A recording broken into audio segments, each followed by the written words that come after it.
Welcome back for another book talk. Today we are talking about this one. So this is Llewellyn's 2025 Witch's Companion, Community, Connection, Belonging. They put these out every single year. This is the newest one. As mentioned, my library puts this new sticker. So these are amazing. So this is a collection of a variety of different articles written from a lot of different authors, covering the widest range of topics. You've got travel, death, you've got cronehood, and a whole bunch more in here. I give this one a 4 out of 5 star. Honestly, I really loved the collection. I think these are just good for everyone to read, honestly. Some of the ones that really stood out to me this year, obviously, I loved the death one. I think it's one that every witch should read. It talks about, you know, obviously some of the usuals of like, hey, you should probably have a will, and like let people know kind of what you want done and stuff. But also, there is a thing about having a magical will, which is really nice. Please do that. Like, you know, have a game plan of who you want to have your witch stuff. Like, do you want it buried with you? Because I feel like you would need to have a conversation with the funeral home about that beforehand. Maybe get it in writing or something. I mean, they're not going to care too much, but if you're putting like several boxes in there, it's a lot, you know?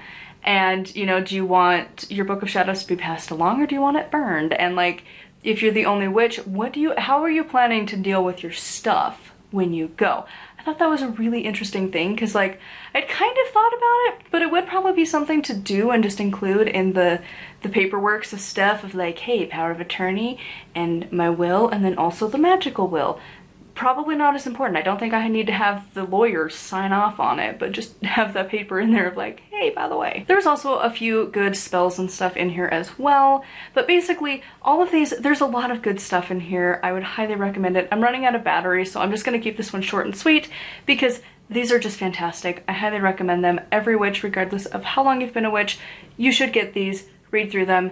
Usually you can get it through the Interloan Library or through your own county. Try looking around. You can also buy a copy if you'd like. I think they're great to just get no matter what. Like every year, they don't get dated or anything. Just get them.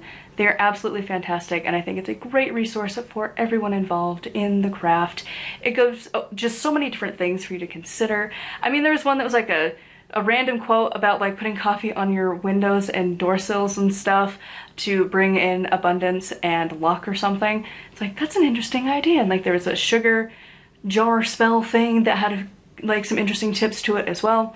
Like there's just a lot of really good stuff in this book that I highly recommend that everyone just check these out every year. I think they're phenomenal. So anyways, I don't know when it's gonna cut me off because it has the battery with an X through it now. I managed to go through a whole battery recording, y'all. I had an entire stack of like 8 books that I recorded today, so my battery did good, but now it's gonna die any second. So thank you to my patrons. If you would like to support me and get access to exclusive content such as other book talks, my audiobooks, and going through STOW from Penzac, it is over there on patreon.com/nightwillowcrafts. Make sure to like, comment, and subscribe. I post every single day, and until next time, blessed be.